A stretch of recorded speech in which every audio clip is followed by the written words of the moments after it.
Okay, everybody. Just had a massively long conversation with this lady you see on the screen here, or we'll see in a moment. Her name is Penny Kelly. We've had a couple of conversations in the past. She wrote a book called The Robes. I have that in PDF format myself. Interesting story she has when I think it was in the 1980s ish, where these little men in robes would appear before her and show her things, tell her things, some things she didn't want to hear, know, etc. But anyways, fascinating story. If you've never heard of it, it's called The Robes by Penny Kelly. I would suggest you take a look at that. So for everyone else, you've been waiting on an update from me and with her, as far as the last time I talked to her and stuff. And she was quite interested in my explorations out in the Southwest United States. And I can't blame her. It's really interesting stuff. So we had a really fun and cool conversation about that because I just got back from one of my explorations there, and I want to give her a little update on that. So she just said something to me interesting, and I said, before I left, I told my Patreon members, hey, I'm going to be interviewing Penny Kelly here shortly in a couple of weeks. Do you guys have any questions? I'll, weed through them and try to pick the best ones or whatever and give it to her. And of course, not everyone, but quite a few would ask her this crypto, ask her that crypto. I'm thinking, this is Penny Kelly. It's not her thing. She's done, she heard about the digital economy coming, but not necessarily which crypto to pick or. However, I didn't even say anything to her yet. And she's like, oh, well, I've been doing this kind of thing where it's kind of what I would describe as a little bit remote viewing-ish, where futuristic, like what's going to happen next month or the month after. And then she compares her notes. She was just telling me this. And she goes, oh, and I thought, well, I'm going to be interviewing with Joe here soon. Let me see if I can do this little thing I do with crypto to see like up, down, where we're going soon, later, And she goes, I saw something really interesting. And she told me what it is, but I'm not going to say it yet. I'll let her get to that when she gets to that. So first of all, Penny, I'm so happy to see you again and do another interview with you. How have things been going on your side? Oh my God, busy, crazy busy. Otherwise, very well. All is well. Good. And I know you've written a book here recently again. What's the name of that book? Consciousness and Energy, Volume 4, Trump, the Sting, the Catastrophe Cycle, and Consciousness. Got it. And I've the first time I just barely mentioned that because I'm like, oh, I'm going to do an interview with Penny. And I think we mentioned your book. I had a few people, Joe, I got it. Yeah, it's amazing. Great breed. I'm like, man, I didn't even get it yet. You already got one? Like, yeah, I already got it. I was like, okay, cool.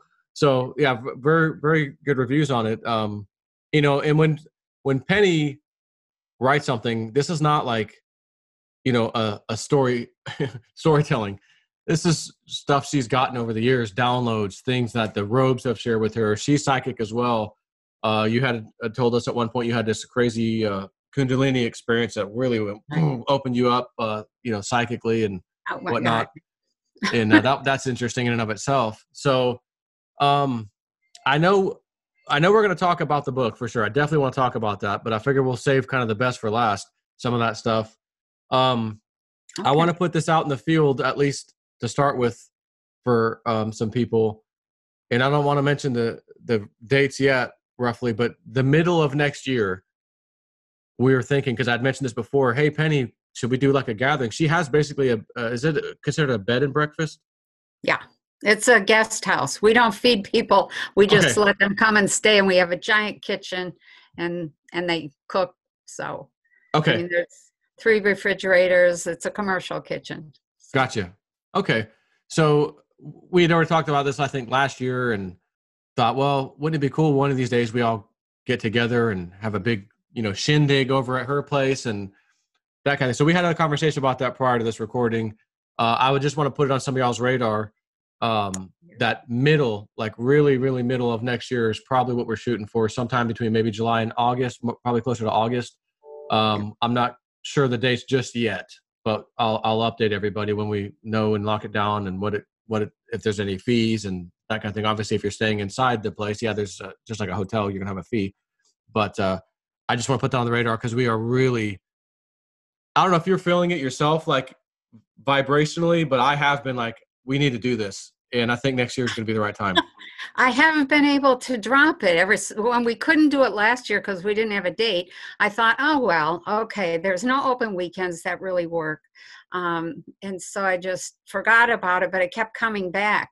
You need to talk with Joe. You need to talk. And so, so when it came up again today, or yesterday, actually, when Nellie and I were looking at it, it was like, okay, here's a couple dates, and it's time to get together. It's time to play, and it's time to play seriously, if you know what I mean. And what that means is come together, share deep ideas, and play with those ideas in terms of consciousness and practical, what do we do next kinds of questions. You can't figure out anything if you don't have a little bit of freedom to play with the ideas and twist them around all different kinds of aspects and see what can you come up with, what's good, what would make the world a better place. So yeah, and we talked a bit about like, well, is it gonna be like a seminar, or people are gonna like sit down and learn something? We're like, no, it's just gonna be, honestly, it probably should just be like a gathering, like you said, of just chatting and sharing ideas and being on her property and being with her and listening to her speak, and or you guys too, all of us really. So we're again, we haven't really had much of a discussion of what it's going to entail, but I feel very strongly I want to go. It's time's right. And if we did do it last year, my baby boy wouldn't be born yet. So I'm like, oh, he could be around 6 months old or so by that time. To bring him into some, woo-woo spiritual stuff. Hey, he's young. Let's go. So that was a thought we had. She's like, oh, I've got the perfect room for you and your family if that happens. So I was like, okay. So, all right, let's move forward here. Again, we're going to save the Trump book for last. I can't wait to hear about that. But before I even ask any questions, because I took several questions from my Patreon members, and you'd already started talking. Oh, I kind of did a little crypto viewing of my own, and some other things. So I don't know if you want to talk about those other things that maybe you were, because you said like you look at stuff and then go check your notes and then a month later or whatever. Is there other things you want to talk about, or was it just the crypto that maybe? No, I was willing to share. I've gotten into this habit of just every month sitting down, looking ahead a month at a time. And I'm looking for, what do we need to be aware of? What do we need to get ready for? That kind of thing, if anything. Sometimes it's boring. So I sat down and did that at the beginning of November. And this is pretty much, I thought maybe I'd just share what I saw. It's kind of quick, month at a time. So I got into December. And here was the question. When you're going to do any kind of remote viewing, you have to have a question. You have to have something specific that you write down that you're going to look at, because sometimes what you see is going to take you off in a direction that you didn't expect. And then you're like, how does that fit with, in this case, the question the things I wanted to see were cryptos, Trump, finance, and the future of the U.S. So that was kind of a broad topic, but here's what I saw over December. Slow downward moves, many props being used and put in place. It's things propping up the financial system and cryptos. January, what I saw was people were wandering. They were wandering emotionally. They were wandering in terms of, how do I think about this situation? They were wandering politically. It was not focused. People were looking for alternatives, for assurance and security. Everybody was feeling insecure. In that way, financially, or other ways too? In all ways. Always. Okay. Yeah. The future of the U.S. Okay. So it was insecure, and I saw something, I didn't know what it was, not good in Dubai or UAE. I think that's United Arab Emirates. Yep. And the Saudis were deeply affected. I wasn't sure what that was, but I thought it was a combination of power and finance, both. And maybe the Saudis consider their finances to be their source of power. But whatever it wasn't good, was not good. And then I got into February, And this February was weird. Um, Immediately, it was like there's some sort of mess, gooey, sticky substance and trouble, some sort of exodus from a disruption. And I couldn't quite figure out what that was or why I was seeing or experiencing that. Do And you so know, was that US based? Or yeah, it was. And there was, let me say this, there was trouble, exodus, and disruption. And I thought, okay, is the trouble financial, or is this some sort of physical problem, physical goo? The gooey, sticky substance can be interpreted as both something literally gooey and sticky, or it could be something that just becomes absolutely, utterly messy for somebody in this case, financial, crypto, or future, or Trump camp, or the future of the US. So you kind of have to look, you see, you write it down without editing, and then you watch and you wait and see what happens, and you learn. So the financial markets were working. I'm still in February. But lots of things were just like they were in suspension because there was no forward action and no decision making. It was almost like everybody was afraid to make any kind of decision. There were some kinds of fight or riot in the Southwest US. The dollar was absolutely quivering. And the bonds were cut. The bond market was going down slowly. Some people, in fact, a lot of people were running around saying, don't panic, it'll be okay. But they weren't the financial people saying that. They were us, the people, the ordinary people. And the financial people were saying, it's going down, it's going down. Financial ship is going down.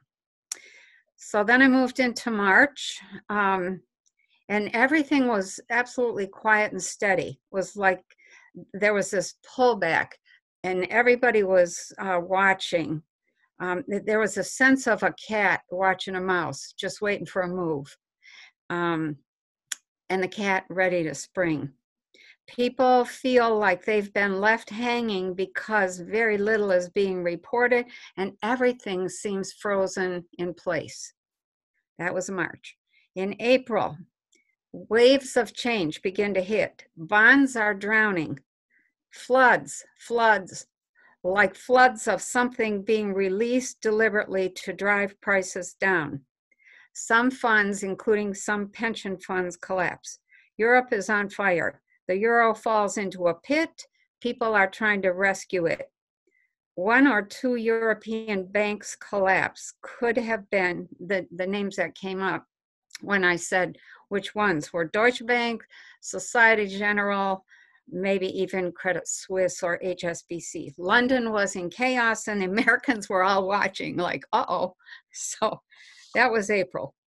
In May, the election fight got really, really nasty.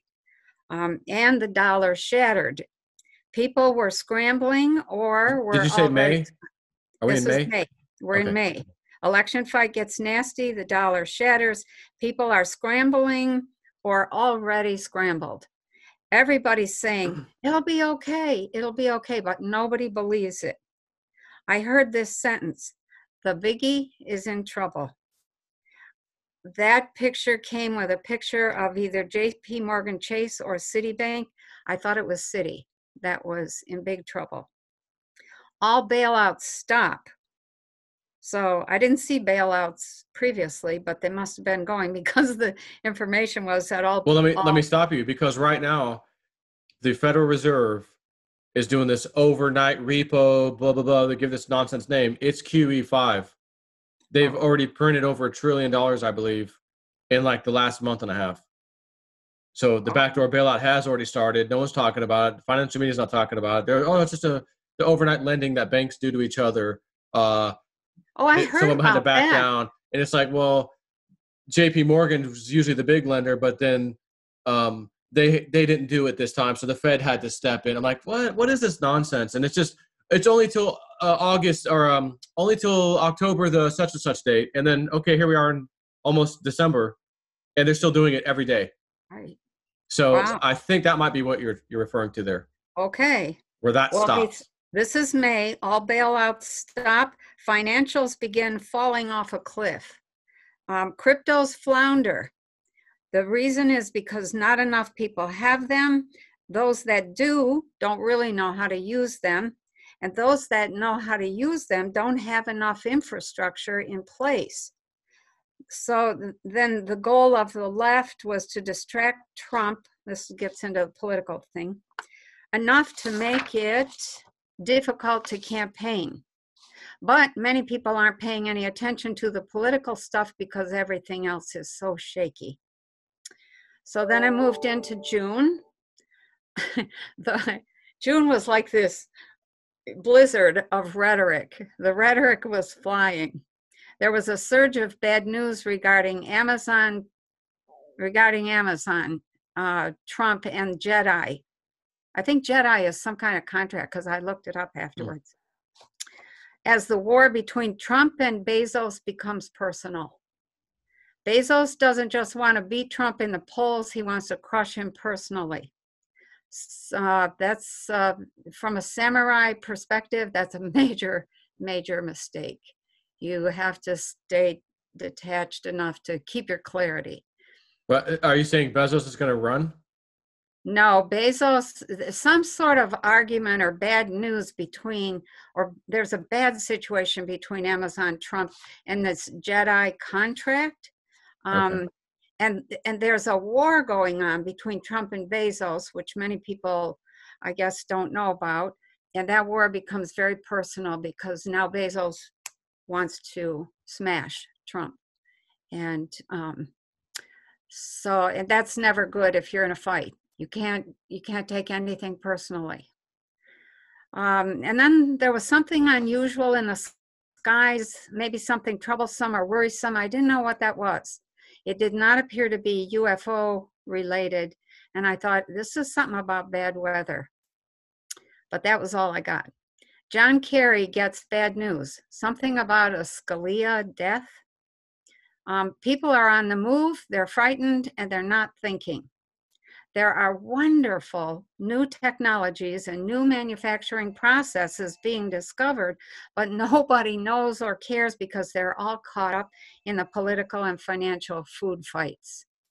So that was June.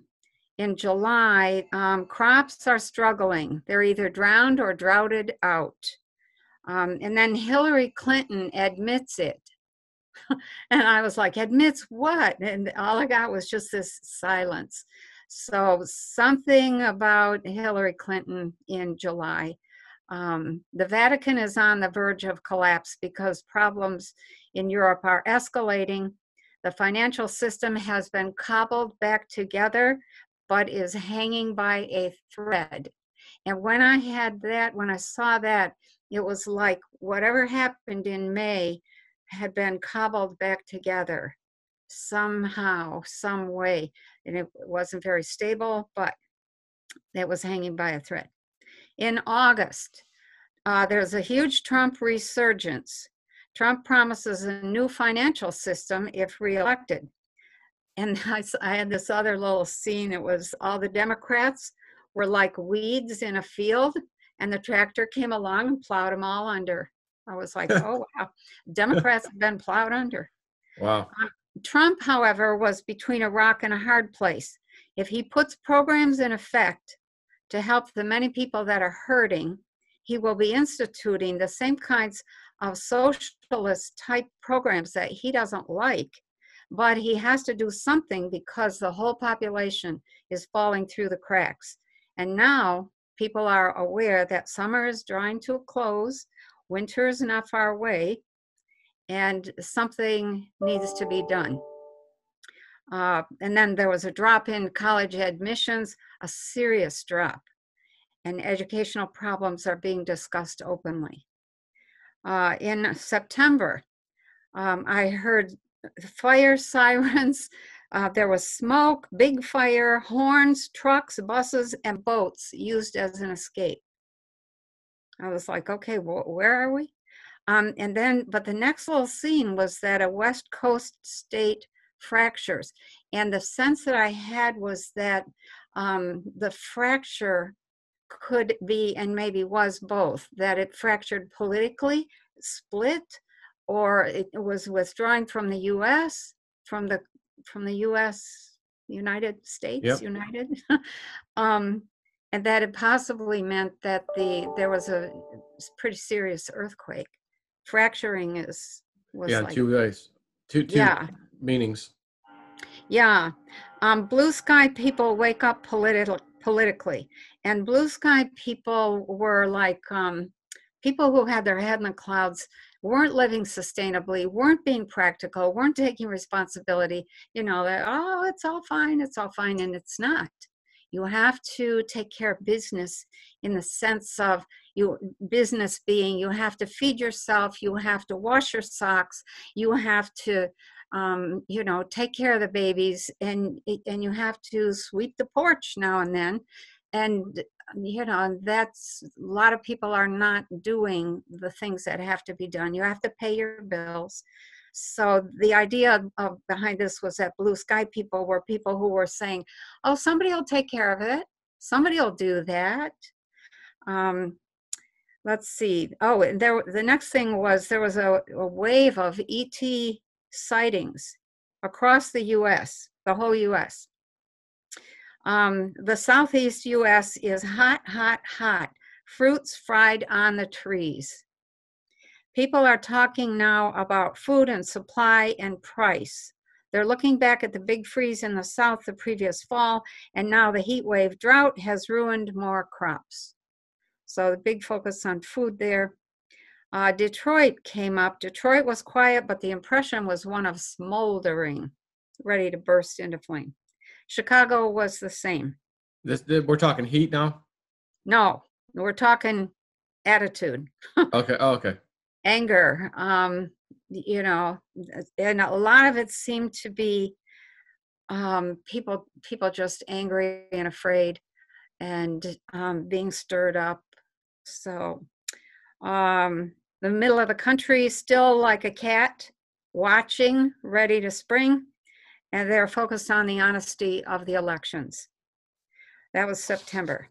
October, the Jedi case is finally resolved. I don't know much about the Jedi case, but it came up a couple times. And something comes out about Bezos.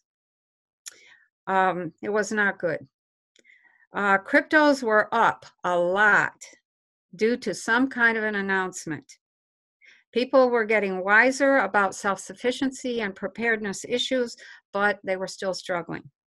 Knotty, tangled trade issues being hammered out. Europe turns to Russia. China is still struggling financially and with ongoing unrest, and it looked like it was worse, which, I thought it would have died down by now, but it didn't look like that. It looked like China was ready to split. That was kind of a shock. And that was October. And then November, Trump wins the re-election, but there's a major disruption in voting in the West and Northwest states, leading to a contesting of the election. There are more from California and all the way up to Canada. Start over there. So I had a weird audio anomaly. Okay, this is November. Trump wins re-election, but there's a major disruption in voting in the West and Northwest states, which leads to a contesting of the election. So, and that was really the disruption. I swear to God, it looked like the whole state of Washington blew up. So I was like, okay, I don't know what that's about. Like Washington State by Oregon. Yeah. And I thought, are they withdrawing? Are they saying they're not going to be part of the U.S.? I would have thought it'd been California. I would have too. Yeah. So there was some sort of huge disruption with the voting. Later, after after I did this looking, I was watching some videos that were talking about we're going to have some kind of disruption on November 3rd, 11/3. There's all kinds of stuff floating around about 11/3. And Yeah, I remember that. Yeah, I remember thinking at that time, that's not this year. That's next year on the election. And then, I forgot about it, and then nothing happened. So then I'm looking at the month of November 2020 and seeing this major disruption in voting and thinking, did the 11/3 thing happen next November in order to disrupt the election? Because now people were saying, well, we didn't get a chance to vote. That's not fair. We need to have another election. So lots of chaos there. More fires in California, all the way up into Canada. There were angry words in an airplane hangar, barrels of chemicals, and vigilante confrontations. And the impression that I had was that some people had taken the issue of chemtrails. That's what I was thinking. As soon as you said that, I started talking about it. Yeah, and they found somebody who was spraying and had barrels of chemicals, and they were saying, you're not doing that, stop that. So there was some kind of confrontation. And snow in the heartland again by mid-November, which shortens the season. The price of coffee is up drastically, and food prices are up generally. People rethinking a few things like, do I really need a coffee pot, electric coffee pot, or a Keurig when I can make a pot of coffee on the stove? Or do I really need a dishwasher when I have a dishpan and some dish soap? And all of this is a sign that we are examining lifestyles and how sustainable we are. But the argument some are making is, some say we're making better choices.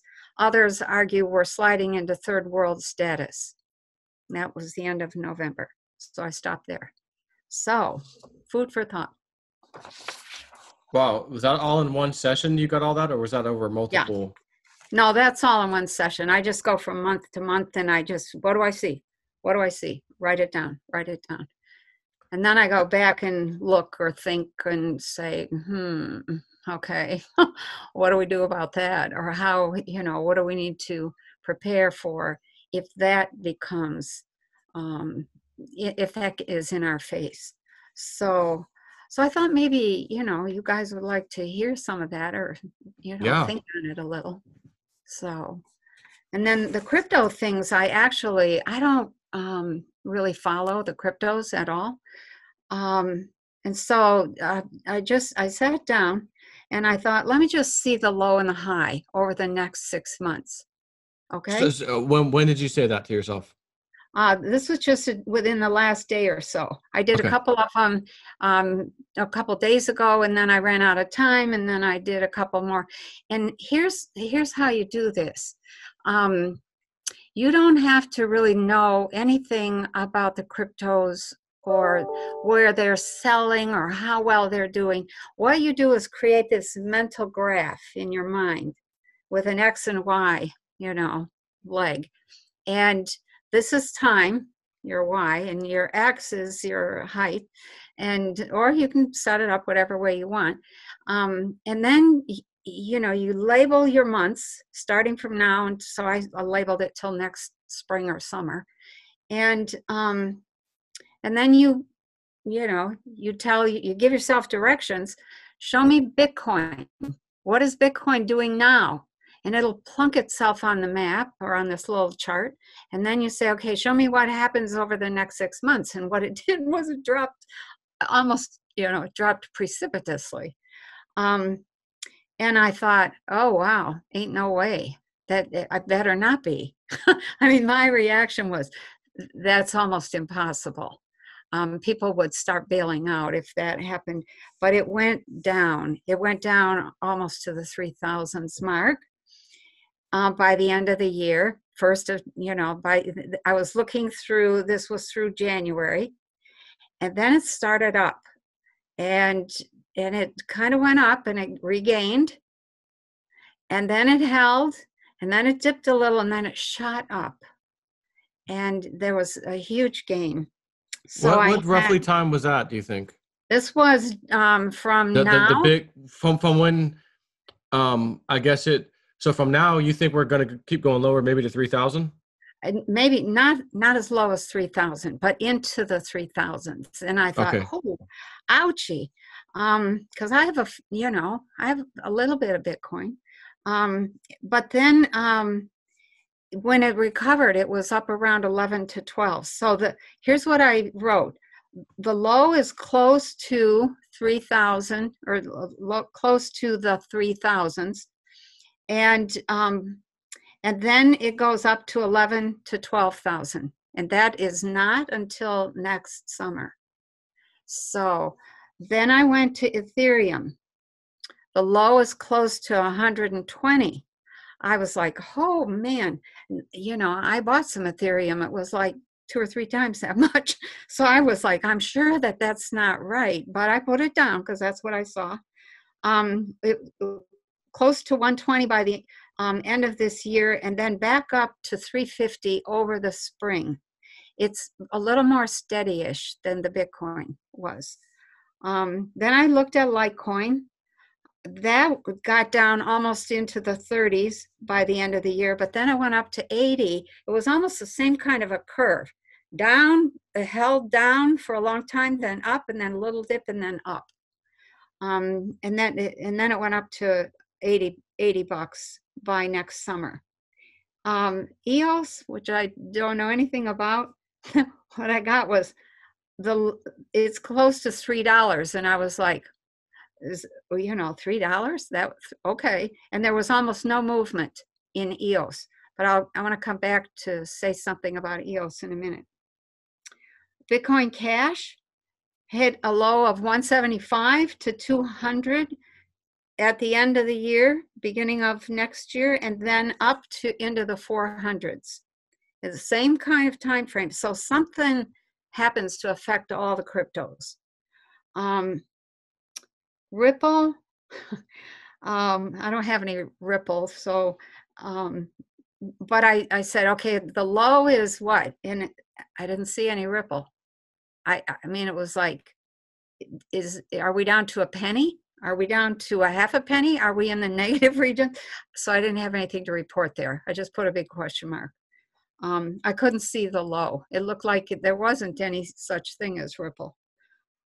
Dash had a low of approximately $41. This was one of the ones that was really stable. I was surprised.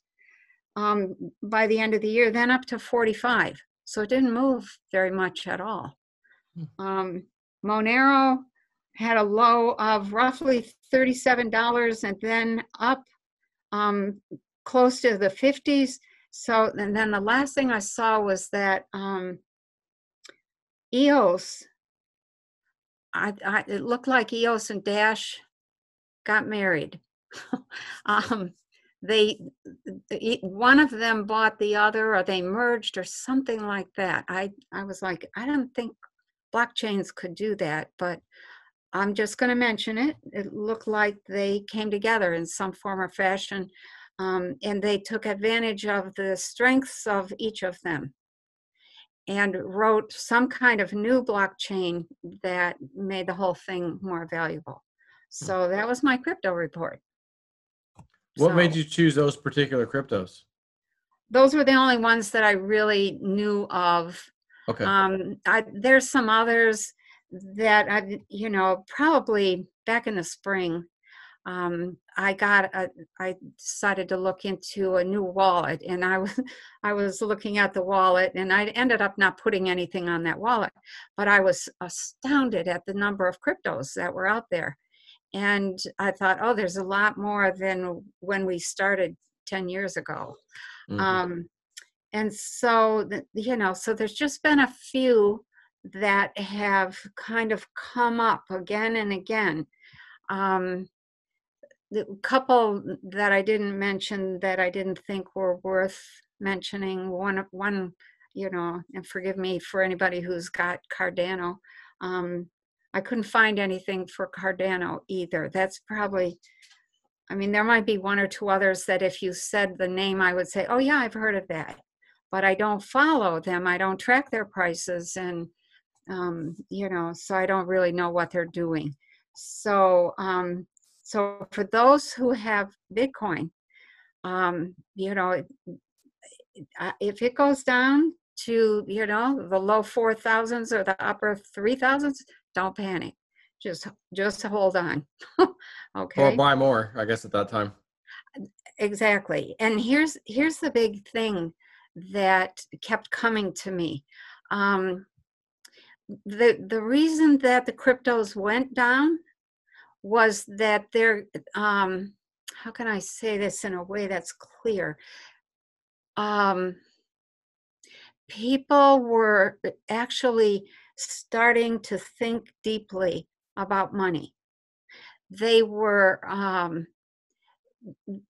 asking, you know, people were starting to say, is this really going to be worth anything? And just the other day, I wrote a blog that says, hey guys, we have to think about whether this is a store of value or whether it's, you know, money. If you look at dollars, dollars are just something we made up. It's imaginary. We've just decided that's what we're going to trade are these dollars. Same with gold. You can't eat gold. It doesn't really keep you warm. You can't wear, well, you can't wear it in the form of jewelry, but gold can be made into things. And that's where its real value is. You can't make dollars into things. You can only trade them. And so it's really an important point to be investing in things that are that we all agree this is how we want to do it in the future. And here's where I think the cryptos come in. It has really everything to do with whether or not we decide to keep moving toward becoming a space-based civilization. When you have money, dollars and coins, those are things you can put in your little hand and trade with one another. When you have a crypto, it's just this imaginary 1 or 0 or this long, you know, private key or public key, and it stands for or represents something that's non-physical. We are starting as a population to move toward non-physical things. And we have now the ability to take the frequencies of space and arrange those frequencies into a matrix that produces water, or that produces energy, or that produces food, or that could be in the future, we're going to figure out how to make things out of frequencies, because the field dynamics is really what it's about. As soon as we do that, as soon as we accomplish that, we are no longer tied to the earth. We're no longer tied to the planet. We need to be able to get off the planet if we're going to survive some of the stuff that happens to planets. And we have not made that leap yet. We haven't made that connection. There's a lot of people who want to stay with the old, who want to celebrate the old, and I understand that. You know, my parents were World War II people, and they went through all that. And, you know, and we lived in the 60s, in the 50s and 60s when I grew up, like my grandparents lived in the 1800s. And so here we are looking at, by God, if we can learn how to generate a frequency matrix that produces a plasma that then produces a physical material, we're free. We can produce anything we need out in space, and we're not tied to a planet. And I think that's what the vote for cryptos is really about. The deep aspect of cryptos is about that vote for, yes, we're moving ahead. And not everybody will go into space. But if we want to join the space-based civilizations that are out there and become part of that family, we have to go past our um, our the primitive condition that we're living in right now. And so that's what I think cryptos really are about. And I vote for the space-based civilization, to be quite honest. Yeah, I would agree. I think a lot of my followers on YouTube and Patreon would probably also agree as well. Yeah. Um, just to recap, the part of when cryptos go down to the low, do you know what month or so that was in? It was over December and January. It was really discouraging. And then it dragged on a little bit into February. Then it started to go up. And then it didn't go up all that far, but it went up enough to give people, like it went back up into the 7,000s. Yeah, okay. And then it dipped, and then it went up a lot. So, I think it's um, 11 or 12,000. yeah, And what month would that have been, do you think? that 11 or was in 12? the, that was, if I tie that, actually, there was something in here. Hang on. June, July. There were two things. One, it went up in February because the bond market was going down, I think. Now that I reread this, don't panic, it'll be okay. That was February. March, nothing happened. April and May are what cause us to ask ourselves deeply, can we make this work? Can we make cryptos work? Do we want to? And somebody raises the question, this was something I saw in a previous look-see, which was if we aren't controlling the electrical switch, then there's an EMP, there goes all of our money and our value and our stuff, etc. So that's a question that comes up, I think, over the next year or two, as to how do we secure this, and is the electrical system that we have now steady enough and reliable enough to put our money, to trust with our money, because that's really what we're doing. And I've been watching PG&E thinking, ooh, I don't know if they are or not. Yeah, them shutting down the power constantly. Yeah, exactly. Hang on a second. May cryptos flounder when the financials start going off a cliff. And part of that is because of the confusion in a lot of people. And then, let's see, there was something I was actually, as I was reading through this, I was like, oh, okay, I can see some connections to the crypto stuff. Somewhere in here, either June, July, or August, there's some sort of announcement. I should have written this with bigger type. Sorry. And anyways, the cryptos go up again. And then from that point on, I think it was in August, then it just keeps going up. So June, July-ish was the 11 to 12K for Bitcoin? June, July was kind of like, when it started creeping back up again. And when it started back up at that point on my little graph, that it was like not quite a hockey stick, but it was pretty close. So at that point, the hockey stick point, when I tie that back, and I should probably go back, I should have reread through these, because I did the actual look-see back at the beginning of November, and then I did the cryptos just in the last day or two. Hang on. I think it's in June when people really start to understand the new technology, and that's when cryptos start to go up. I say in here, wonderful technology and new manufacturing processes are being discovered, but nobody cares because they're caught up in political and financial food fights. But some people are paying attention, and they're the ones who are saying, hey, this is secure, this is the best we can do right now. And I think we have to recognize that we're going to do the best we can do at every point along the way. So, why fuss too much? We're just going to do our best. That's all there is to it. let's see, Trump, let's see here. Maybe that, anyways, I can't find it. It's in here. Okay, it's really in, the dip in May is about, we have to have infrastructure for cryptos in order to be able to use them as smoothly as we use money.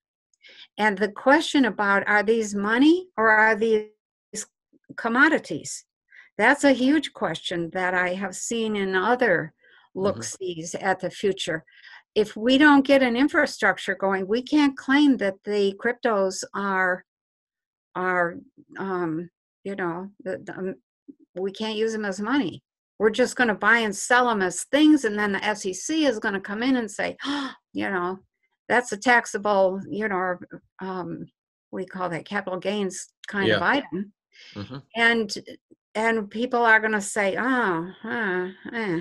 what we really need is to be able to use them for retail and as smoothly as we possibly can.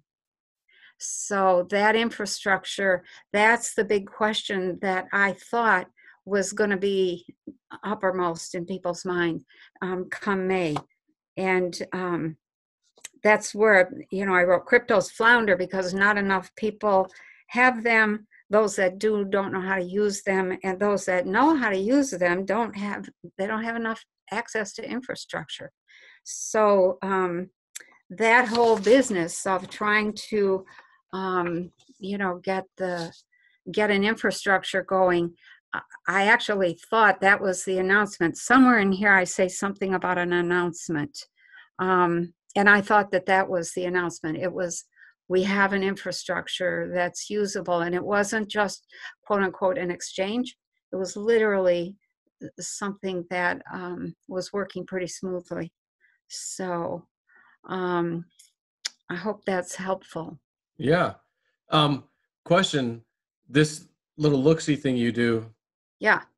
Have you been doing this before for other things? And how, I'm trying to get a gain of accuracy of how maybe accurate your visions have been in the past, or is this kind of the first time you decided to do this?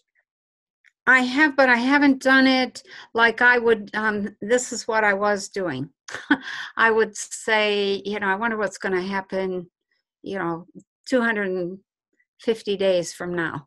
And I would not look to see when is 250 days. I would just sit down with my pencil and paper and say, show me what's going to happen or what is happening 250 days from now. And then I would see, what I see. I would write that down. And then I would say, okay, show me what's happening 40 days from now. And I try not to be aware of where that 40 days was going to take me. So you're not building a story that fits what you already know. Mm-hmm. You can't do that. You can't get caught in a story. You have to just see what you see. And then when you're done, then I would go back and I would put some dates on it. You never know exactly what you're going to see unless, like with this one, I thought, well, let's just actually make this Kryptos Trump finance in the future of the U.S. Let's just arbitrarily say those are the things I'm going to see. And so by doing that, the mind follows directions beautifully. And so, so that's what gets presented. And you then can go back and think about it and look at it. And now I did, after I typed it up, I put it aside and I didn't get it out until this morning again and thought, okay, this, I probably should have put some more thought into this, but I haven't had time. So, okay, that's all right. Yeah, but I think the overall message is maybe the next 6 months is kind of rough, not only for finances, bonds, dollar, currency, the Fed, the stock market. The stock market. Oh, go ahead with that. Go ahead. The stock market looked like it was continuing on because it was no longer a stock market. That was the piece of information that came with one of my other look-sees. Just keeps going up. Pardon? Just keeps going up. Yes. Years and years and years ago. This was 1983, maybe. I was a massage therapist and secretary of the Michigan Holistic Health Association. And this man, this tall black man, he was about 7'2", came in and he said, I need a massage. I'm okay. He gets on my table. He's hanging over both ends. And I'm like, and he's chatting during this whole massage. And he said something that I never forgot. He said, long time ago, my daddy told me he had a vision of the stock market. He said, and I didn't believe him, but just recently I had a vision of my own. And he said it was a picture of a man who was the stock market, and he was going up this hill, running up this hill. And he said, I knew when I was looking at him that that thing was just going to keep on going up. And he said, there might be little downturns here and there, but it's going to go up forever. And I thought, that's not possible. That's it. But, we have had a few setbacks, etc. But now trading is different. And I'm thinking that I'm seeing what the difference is. The stock market is basically kind of a trading mechanism. Most of the trading is done on computers. It's not even done with the guys on the floor. There's hardly anybody on the floor, stock market floor anymore. The stocks are going to be replaced by blockchain contracts, smart contracts, and coins issued by companies. And so, one of my examples is that some company producing salt is going to produce the salt coin. And, people who want to invest in salt and make sure that salt is always available are going to buy these salt coins, and they're going to go into that blockchain and that contract and et cetera. If it does well, it'll issue extra coins. If it doesn't do well, it won't issue as many coins. It'll be similar to dividends. And that kind of thing. Same for steel, same for, whatever, wheat. Yep. Oil, wheat, yep. You got it. Yeah. And that's going to replace our stock market. And people, instead of getting stock certificates, will get coins and have contracts.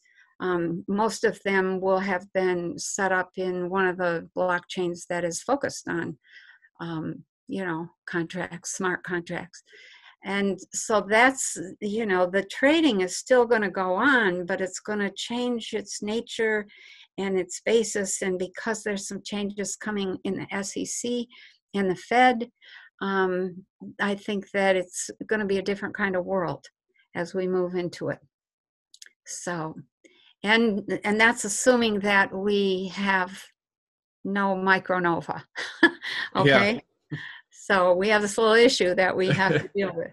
So, yeah, but in the meantime, lots and lots of changes, really amazing changes. And I think changes that exemplify how creative we are and how we're always looking to try to find some new way of doing things and some new way of making money, some new way of managing the things that are ours to manage as a population. So you gave an example of show me 250 days out. You actually did that? Yeah, I did. So just out of curiosity, when 250 days came up, did you go and look back at what you wrote to see? I don't think we're there yet. Oh, okay. I'm not there yet, but I think it was actually 273 days. And I remember I just was cleaning my office recently and I came across that and I thought, I should put this someplace where I can find it so that I can go look. But yeah, I will, if we talk again, I'll share the 273-day projection and then what actually happens. Okay. Yeah, it'll be interesting. Yeah. Yeah. Oh, well, that's cool. All right. So I'm just going to I had a few questions from Patreon members.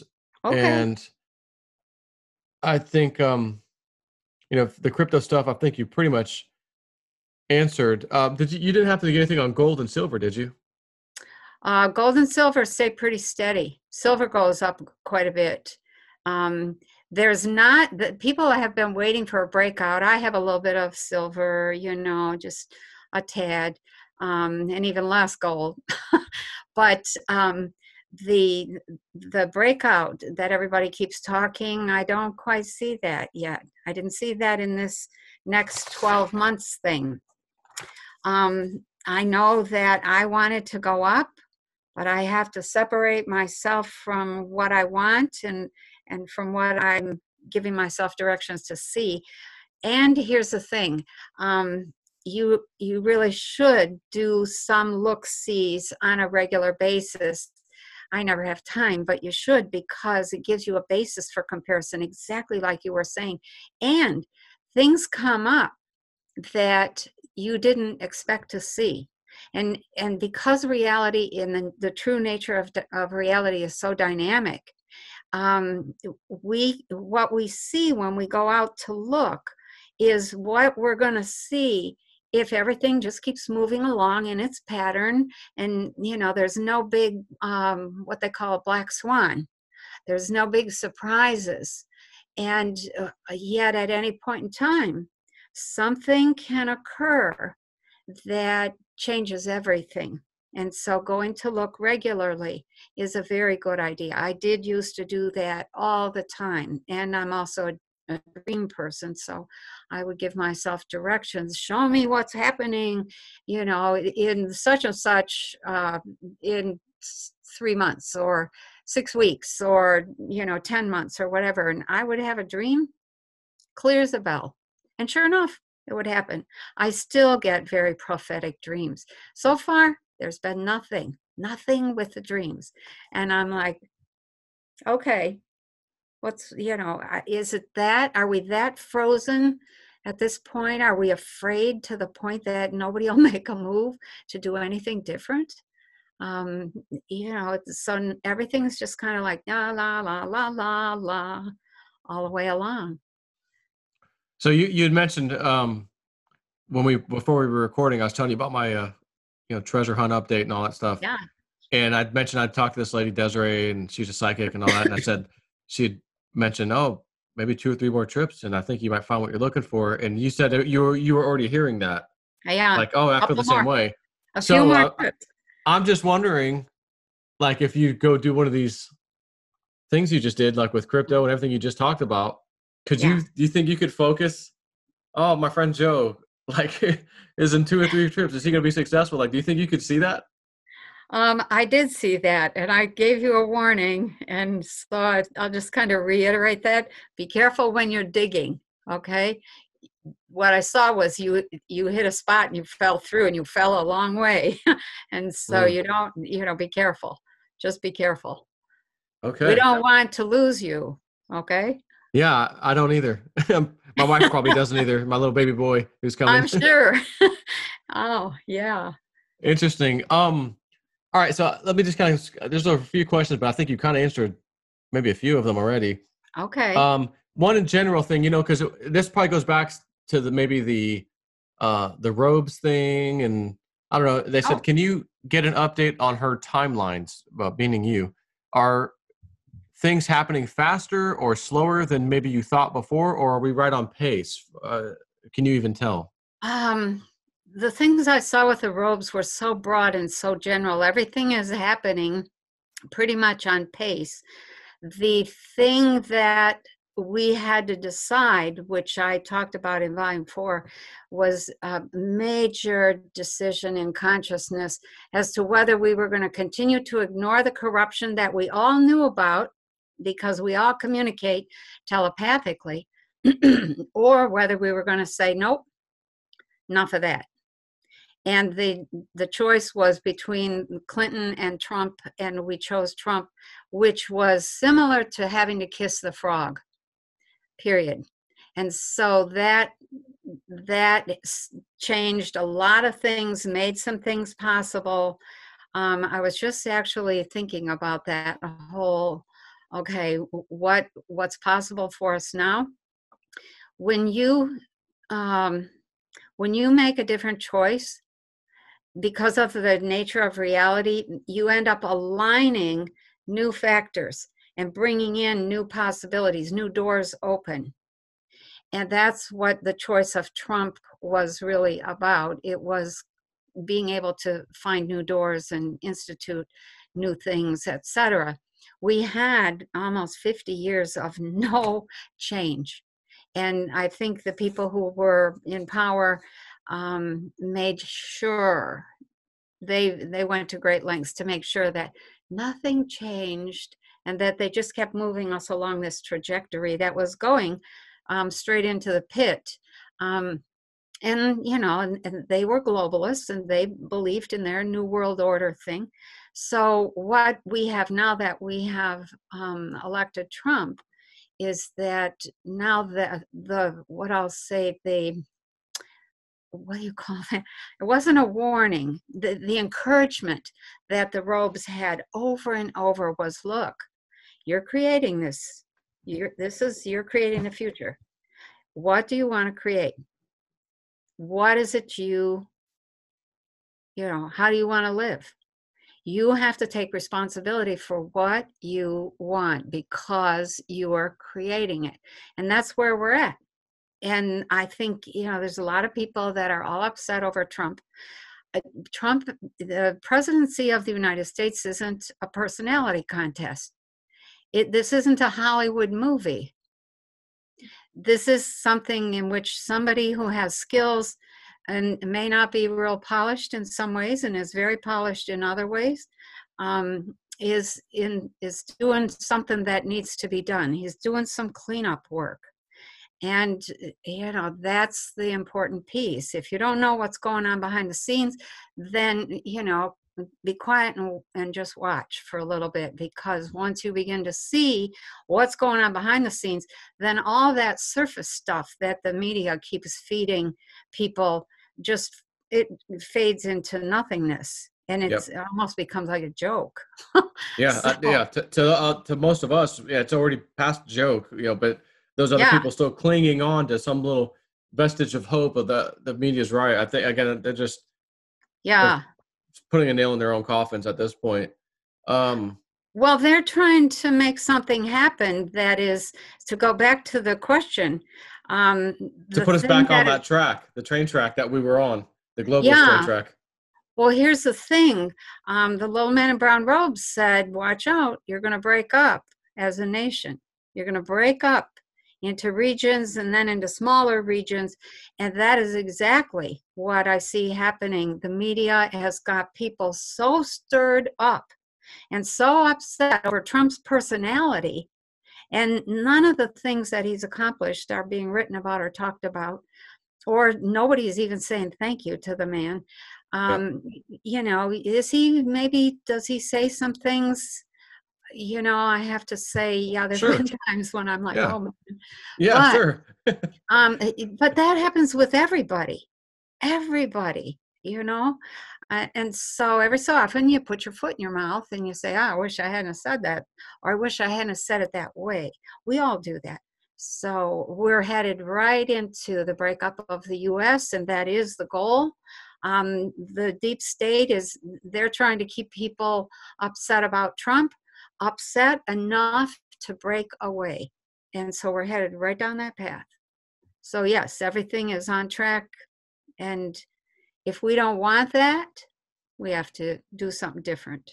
So, sadly, you know, every so often I think about that and it's like, oh, yeah, not what I want. Right, but I'd rather be able to have eyes to see it, honestly, and know it than not. You know, it's so easy to go back to the blue pill and just football and stupid stuff but once you're awake, again, it's like you can't go back even if you have the chance. Like no one's going to take the blue pill. No. Do you see any big arrests? You know, Comey, Clapper, Brennan, Clinton, anybody, Obama, say from now till throughout 2020, or is that just not something you can answer? Yeah, I did. I don't want to say who, but there were 2 or 3 that, you know, I was like, oh, wow, I didn't think that was going to happen. And it did. So in addition to the arrests, what I saw was I guess I'll call it an accident in which there's a death that sort of relieves people of having to worry about, there goes one arrest we don't have to make. Okay. And maybe two. It looked like there were two. And You feel they're then real deaths or fake? real deaths. Real deaths. Okay. Real deaths, yeah. And then I also saw, well, maybe I shouldn't say that. Well, No. Oh no, say it. Believe me, one of the questions in here is yeah. Penny has mentioned before that she wrote some things in her book and left some things out. She just didn't want to talk about it. And they're like, please, we want to hear it. We're ready for it. Beg her to like tell us the stuff she didn't want to talk about. Like the knowledge is more important to us. So having said that, if you wouldn't mind. Yeah, I'm trying to gauge what would be helpful. Even if it's not, so, remember, the truth is the truth. However it has to come. I'd rather have it punch me in the face than not, to be honest with you. Okay. Well, there were some vigilante type retributions that I saw that were against which part? The deep state or against the deep state. Okay. And people were up in arms about that. They were mad because they wanted to see these people get arrested and go to jail and suffer in jail, et cetera. And it's like, hey, that's not, it's neither here nor there now. They're not here anymore. And so there's that. And one of the quote vigilante things I saw was actually somebody who used to be, I'm going to say either FBI or Secret Service or in the intel community, actually did the dirty work and kind of put everybody out of their misery. And so, just to understand, this individual is kind of a good guy-ish, but taking the law in his own hands against the deep state actors. Yeah. Okay. But then there's recriminations that go the opposite direction. So we get into some pretty serious Civil War type scenarios here, and we're going to have to walk very carefully in order to get past that without ending up, we need to remember how to forgive and forget, and that's not something that people seem really anxious to do lately. So as a people, we need to move on, move ahead. And we have this amazing stuff that's going to be coming out. And I'm like, come on, let's get on with it. And so people that get stuck in gotta have revenge, my attitude is, oh man, save me, So was this given to you in that same session with the crypto and the Trump, like that stuff we were just talking about? No, not in this same session. This is something that I have seen for probably a year and a half. Mm-hmm. Yeah. And anything else on that one that might be worth mentioning? That's pretty incredible. I mean, this is pretty shocking, but incredible. Like, I don't want to say in a good way, but just to have the potential foresight, it's good, I think. Yeah, I think people that are in places of power need to keep their antenna up. We as a population, that one of the things that I saw with the robes that I did not put in the book, did not really want to say, was that there was all this uproar and all this struggle and all this fighting and the cabal and, blah, blah, blah. And Trump's doing his best to root out the corruption. The only thing that worked in the end was the entire population sat down in their house, didn't go anywhere, didn't go to work, didn't spend any money, didn't buy anything for like 3 days in a row. When that happened, the entire cabal just was like, oh, no, there were no financial transactions. I mean, people who were running nuclear plants showed up. Some people showed up to run electrical systems, others didn't. Telephones, that kind of thing. But when everybody sat down and said, we quit, we're done. We're done with this cabal. We're not doing anything until they're done. And it only took like 2 or 3 times, 3 days, 3 days, 3 days, and then 2 days, and it was over. It reminded me, I remember when I saw it, reminded me of what did you call those sit-ins they used to have in college back in the 60s? These massive sit-ins that were global. People organized them, everything shut down, and the message to the cabal was, you're done. We're not doing that anymore. And that was the only way. It was non-action that worked, not protests and fighting. And right now, protests and fighting are spreading in a lot of places. Mm-hmm. Hong Kong and London and Paris and South America. Yeah. Oh yeah. South America. A couple, 2, 3 countries there right now. Looks me. Looks like they showed you for sure. Like they showed you this, back in the 80s. Yeah. So that's interesting. So it all kind of ends with that, where we all just say we've had enough. Right. People keep saying, well, what can we do? What can we do? What can we do? It's like, okay, sit down, shut up. Don't say a word. Don't make a move. Don't make a transaction anywhere. And the power of that is so shocking to the cabal, to have all of their systems not working, not running, and to see the power of the population.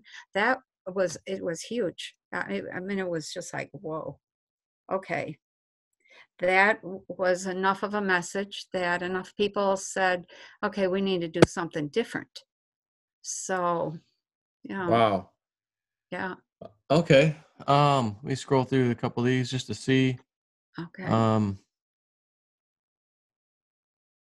Oh, someone said, and I thought you mentioned this Thanksgiving.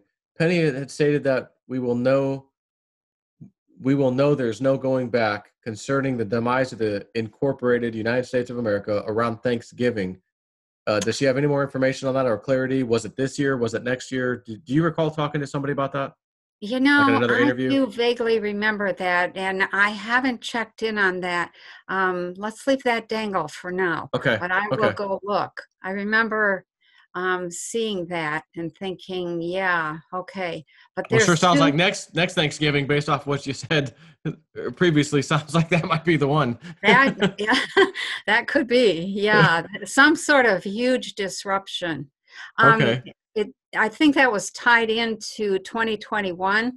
And when people, I remember seeing it was Thanksgiving of 2021, the lights were out in a lot of places, and there was no music, there was hardly any food, and people were saying, it's never going to be like it used to be. And so it was like. That was kind of like the chatter at Thanksgiving time. Like probably not one family, but a lot of families. Yeah, we're still moving toward that. We can still change it, but you have to have an extraordinary amount of insight. And that's just not out there. There's not enough people with it right now. It's just most people can't even see it. I know. I'm doing a lot of videos with this one gal on this little channel. I say to myself, is the name of the channel, and she asks the best questions. Oh my gosh. And so we're putting these things out. I think going to put them on Patreon right now. They're on YouTube, but she's putting out one a day, and some of them are 2 minutes, 3 minutes, 5 minutes, 10 minutes, that kind of thing. But the hope is that people will begin to see things a little differently, and will begin to deepen their own spirituality and get a real good grip on the true nature of reality. We need that. We need it. Yes. Yeah, big time. Yeah. So I think the final question was about, like, she didn't write everything in her book. What, the things she left out, can we talk about that? I mean, you just kind of did. Was there anything else you think you could add or no? There were just some of the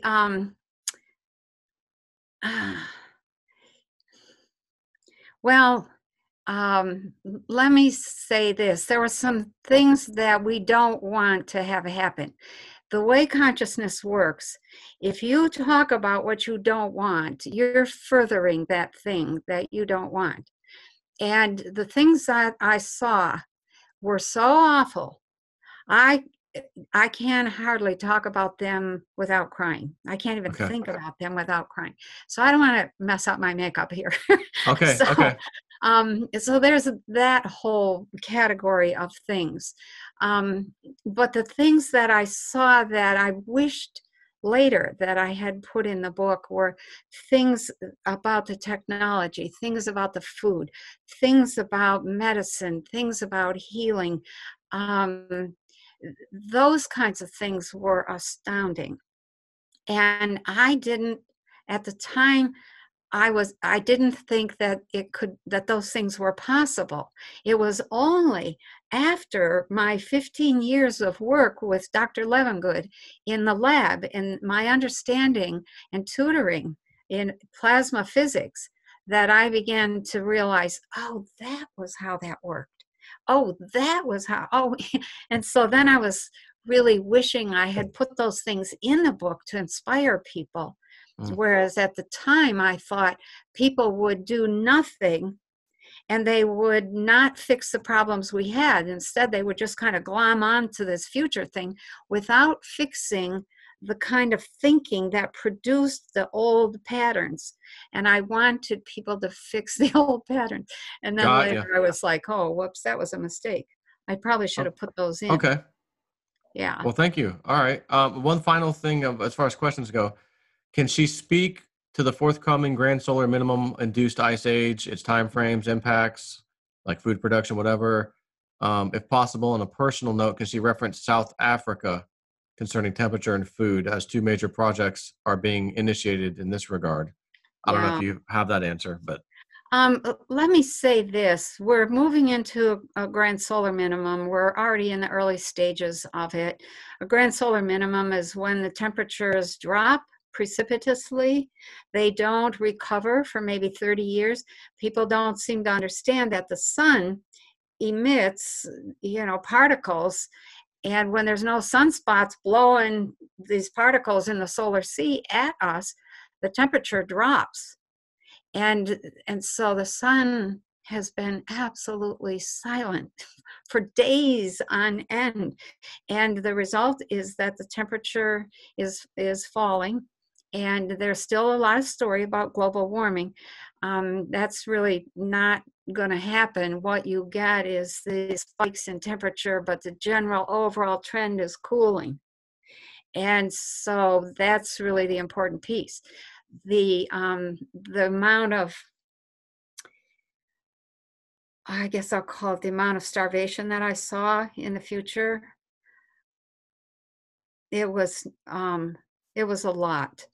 Unless people stood up and said, I need to grow my own food, a lot of people did not make it.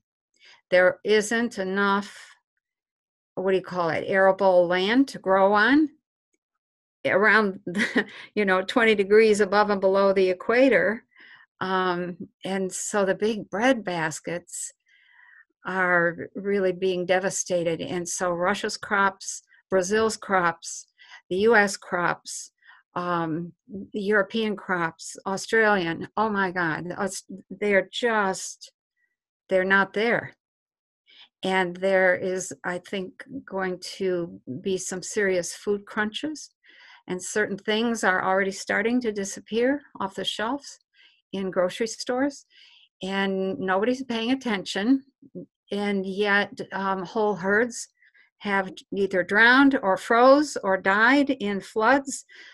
This last year, the whole herds are being culled in Australia because of drought. It's absolutely tragic. So we have to pay attention to the grand solar minimum, micronova or not. We are in the beginning stages of a grand solar minimum in which the temperature at the place where I live right on I think it's the 42nd or pretty close to the 42nd parallel. I'm about 20 miles above the Michigan-Indiana border. That's the line where north of that, the snow never melts in the Now, summer. how do you know that Because that line? because that comes out from some scientific papers. That is the old snow line in previous um, grand solar minimums. And you can take samples to figure that out, I guess, Yeah, right? Like, and you can say, well, maybe it'll melt up to Grand Rapids, but if the snow melts, and I have a greenhouse, so the greenhouse is a whole different affair. But let's say that the snow melts as far north as Grand Rapids, which was an hour and a half north of me. That doesn't mean it's going to be warm enough to grow anything here. Plants have a temperature range that they need in order to produce the best food. And if that temperature range isn't there, then they're not going to grow anything. Or it's going to be very slow, or it'll take forever to come to what we call full bricks, sugar bricks, which means it's at full nutrient density. If that doesn't happen, I mean, we're already eating food that does not reach full nutrient density. They pick it before it's ripe, before it ever gets fully ripe. And, some of it's kind of rubbery, but we can eat it. But there's no nutrition in it. And so we have to be paying attention to how are we going to grow food on a massive scale if we don't have our agricultural system able to do what it does. And this year, the fields in Kansas, Nebraska, and Iowa are just unbelievably still drowning in water 2 months ago. A lot of it has dried up and gone away, but some places are still underwater. So there's no crop coming from those. So between the die-off of the insects, this big farm bought the land across the road from me, and they have come in. The bird population has dropped. The bug population has dropped. We had hardly any mosquitoes this year. I had one June bug that I saw. There were a couple cicadas that were singing in August, not like usual. And the bird population has just thinned out to almost nothing. No beetles. Wow. You have to have those things. That's all it's an integrated system. Birdsong opens the stoma on the bottom of plant leaves, and they drink in the morning dew, which the plant has brought up from its deep roots, which is loaded with minerals. If there's no birds, that song doesn't happen, the stoma doesn't open, the plant doesn't drink, it gets weaker, and it is less dynamic and less nutritious. And that's just one little factor. So here we are. And you can multiply that all over the place. Yeah. So it's important to, I think, be paying attention to food skills, growing skills, that kind of thing. Yeah, and I've always thought about like a greenhouse with those little tubes that go down into the ground about 5 feet out, 100 feet out, back in, and then just let that air, because it's always like 70 or 60 something degrees, and it's just whether it's winter or summer, it's just blowing that temperature around, and most of the stuff should be able to grow. That's right. 69, 70 degrees, whatever. That's true. In my greenhouse in February, you can be barefoot without a jacket and, working in the beds and comfortable as all get out, and snow and freezing outside. The greenhouse is amazingly efficient for adding at both ends of your season. So, greenhouses are very valuable in that way, but hardly anybody has them anymore. Yeah. So we have to, we have some things that we're going to have to figure out. New systems of growing food on a wall are coming in. I know a guy who's trying to get some funding for that. It's phenomenal what you can do on a wall if you know something about biodynamics, a little bit about high density nutrition in terms of mineralization. You can get food that'll knock your socks off and doesn't rot. When food is fully ripe and Yeah. fully, loaded with its minerals and sugar, it doesn't rot. It can sit on the cupboard. Nothing You know the happens. guy, or you just like, Yeah, him I know him. personally? I know him personally. Yeah. Tell him this. When your friend J Snip 4 finds his thing in the mountains, I got him Yeah. covered big time. Okay. All Matter of right. fact, with that kind of stuff, because I've had that kind of conversation with my two buddies, like the technology and the stuff and the helping, and Yeah, it just takes money. that's right. So I don't know if Universe is trying to help me with that. I think they are. It is. Come on, Um, universe. the signs are there. I've asked our Yeah. guides, and then punch in the mouth the next day or that night with the sign, like, yes, you're there. You're in the right spot. Like, well, where is it? I've been digging forever. But yeah, so I have thoughts about that. Like, whoa, gosh, you could really help ramp stuff up, and these garden things. I mean, make a whole system where they bring this thing, drop it on your property, dig a little trench, and then it just starts functioning. That's Like, right. we could do this. Like, that stuff like excites me. Not going to work every day, I know. database, IT stuff. Like, I mean, it was kind of cool, for the last 20 years. But like, Right. no, I want to do other stuff and Yeah. help new technologies, and I don't know. That's what really excites me. But again, it takes money, and Yeah. that's why I'm like trying to go out there. The Southwest. I've been out there 4 times this year. Busted my knee, ran myself over in my Jeep is what screwed my knee up a week Whoops. before. Like, so anyways, I want to be one of these guys that can have that money to invest in this Amen. for humanity, invest in people, help Yeah. groups out and that kind of stuff, and not have to There worry are about stuff. so many amazing things that I know of because I talk with people all over. Somebody about 2 months ago, maybe, so he started trying to contact me back in January. And finally, I'm so far behind with my emails. Please forgive me, people. I'm not ignoring people. I'm just way behind, although I'm starting finally to catch up. But he said, I've got this gadget that cancels 5G. I want you to put it in your house because I have 5G. And I said, okay. So he sent it and I set it up. And the first thing that happens is we're having trouble with the telephones. And then the next thing that happens, we were having trouble with the internet. And then with the electrical system.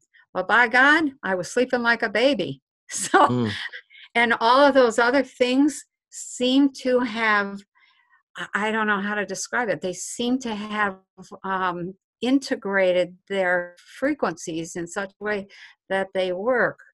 And so we'll see. I'm Does this guy have a website? You want to report on? He's got a website. I don't know what the name of the website is, but the gadget is called a Harmonizer. He's in Quebec. And Canada, okay. Yeah, and it's really been nice to think that that this thing is maybe protecting us from 5G, and at the same time has improved everybody's sleeping and health and what have you. So it's nice. I have often thought, yes, 5G is problematic, seriously problematic, because the human is a collection of frequencies. You go messing around with frequencies, you're gonna cause some disturbances. But that 5G is gonna force the invention and release of things that will protect against it. And we need that for our travels into outer space. So the concept is being proven, worked out now on a small scale, and then when you learn to see where the threads of something go, then it becomes really interesting, and you don't freak out over, yeah, there's 5G, but where's the invention that cancels that for me personally going to come from? And this guy has a locket, and he has done some pretty serious testing, and including some other things, shungite and some other stuff. Yep. And he said this little gadget he's got, it puts them all to shame. So it's encouraging to think that, okay, come on, people, get creative. Stop wasting your time fighting what is and start developing what we need in order to keep things in balance, and let that take us where it's going to take us. Exactly. Yeah, I'm with you on that. Yeah. So I have all the time in the world, by the way. I could go for hour, 2 hours. It doesn't even matter. Yeah, it's late. So Okay. I know I wanted to talk about your book a bit too, and I think it deserves to be promoted as well. But I don't know how much. I'm running out of time. I thought it was about 3:00. It's 4. So Yeah, we must have talked longer in the beginning than I thought. So maybe we can talk about Trump the next time or something like that. Yeah. I think, now that I stop and think, my bladder is calling, among other things. But I'm going to be out of time here in about 20 minutes. So okay. We could just kind of end it here, I suppose. I don't have any more questions either. Just again, put it on everyone's radar. We're shooting for sometime early August, maybe ish, at her place. She can sleep 30 different rooms, right? 30 rooms? No, 30 or 30 people. beds. We have 30 beds. People. We have 10 rooms, and then we have a little bit of camping space, and But there's hotels somewhat nearby too, if people wanted to do that, and then just come in for the day, hang out for the evening, and then go back to the hotel would be okay. How many physical people do you think you could handle at the property? A couple hundred? At the property? Oh, we've had quite a few. I'm going to say, in the interests of being reasonable, that we could probably handle, I mean, if it's for one day, we could handle 100, 150. But if it's for overnight, that gets I just mean, like, if people who, let's say they got a hotel for 2 or 3 days, each day they could kind of come and go. Oh, yeah. Right? Well, like on the property. Got a lot of acreage. So there's plenty of parking. Gotcha. So, and some people did write last year and say, sign me up. And we just didn't do it. Yeah, I know. Yeah, we just didn't get to it. Couldn't come up with the days. So, so Nellie and I will meet, and we'll figure out. Once we figure it out, and then let me be the channel, if you can, to the people, like, I will, and then we'll figure that out. Definitely. So, all right, I'm going to chat with you one more second after we hang up here. So everybody, you could send the thankful vibes to Penny, since she can't actually hear you. I'm sure a lot of you guys appreciated this as much as I did. And I will say, my mom, she's psychic. I wanted to say this earlier.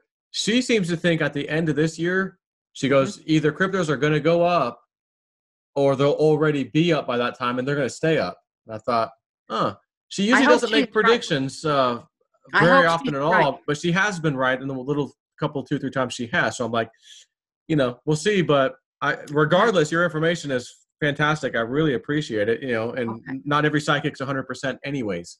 No, nobody is. So. And there's some things, just for my own sake, I would love for it to go up and stay up. It does go up and stay up after next spring, but I saw this big dip, and maybe we're in it already. I don't know where it's at today. So, so we'll see what happens. All right, everybody, I'm going to stop this interview, and I'm going to have a quick word with Mrs. Kelly. Okay.